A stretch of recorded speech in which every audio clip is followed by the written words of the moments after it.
Hello everyone, welcome to the Halo Forge Epidemic. I'm Psychoduck, and today I wanted to talk to you guys about risk versus reward. So risk versus reward is a pretty simple concept, but it's basically the glue that keeps any sort of map together.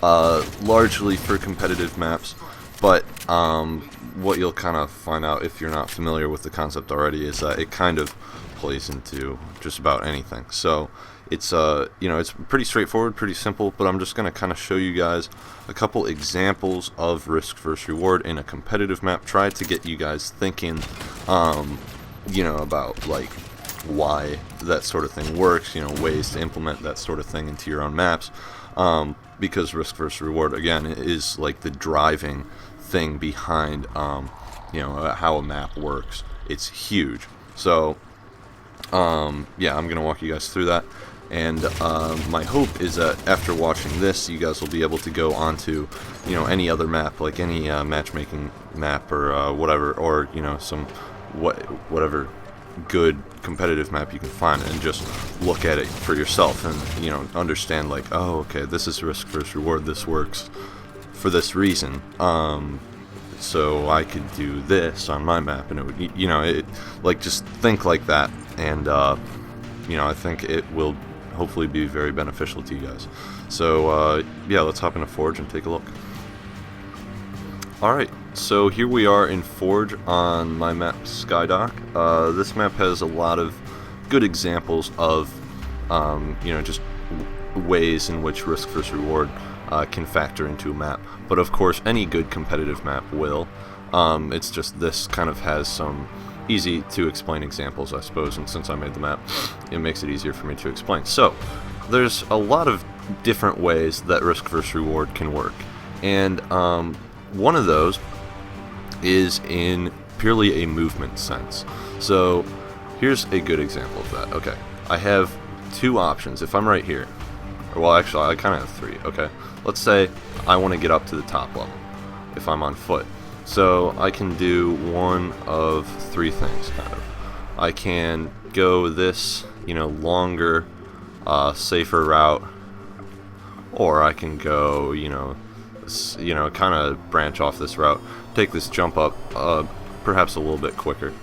So there's that long, safe route, but then there's this grav lift, which is sort of a short, dangerous route. It plops you right up top, but you're also super exposed, it makes noise, people can hear it, all that good stuff. And then of course there's also this jump up, which of course it has a little bit of risk in just that it's a jump up and you're not guaranteed to get it every time.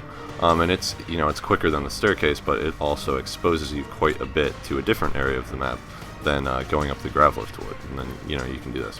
So basically the reasoning behind that is you have the long safe route balanced by the short dangerous route, essentially, and the way that works is like if you had a long dangerous route and a short safe route, no one would ever use the long dangerous route. It would be useless. There would be no reason for it to exist.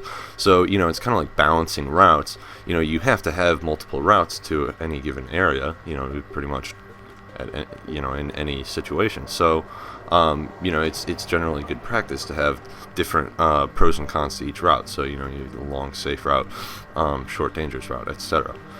So another good example of risk versus reward is in regards to weapons. Now in the past I've said a few times that I don't like Halo 4's ordnance system as far as random ordnance and infinity ordnance, and I know a few of you guys have gotten mad at me for, I guess I'm not allowed to dislike something, but here's why. Okay, big factor in Halo has always been risk versus reward as far as getting to powerful weapons, and there's usually some risk involved in getting that reward, but if you can just call in some a binary rifle from outer space at any given time, well, that not only takes a lot of control out of the map maker's hands, but also just takes risk versus reward out of the equation. But you can still use risk versus reward in regards to weapons. In Halo 4 it's just a bit more difficult because of that kind of silly function of infinity drops. But here's kind of a good example of risk versus reward with a weapon. you can see down here we have a railgun. Well, I guess you can't see it's a railgun, but it's a railgun. So I'm up here, and I have, I'm at the top of the map. I have a pretty good view of everything. I might even be up here, right? And like, this is a fairly powerful position. And if a railgun spawned up here, why would you ever want to leave? You have this height advantage and you get power weapons spawn up there. That'd be silly. So instead, railgun spawns down here, and you can go down to get it. But you give up your height advantage. You're now at the bottom of the map on this dangerous little walkway. And it's the same thing if you get it from down here. It's you have to run out and expose yourself and grab it, and then turn around and come back. So that's just kind of a good way to work in risk versus reward. You can see that a lot on a map like Construct in Halo 3, as far as giving up your height advantage to get a power weapon.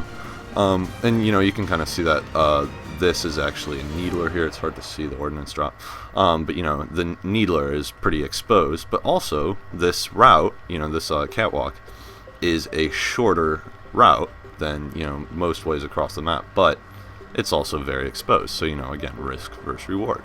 And then it's the same thing with the this sniper rifle spawning down at the bottom of the map.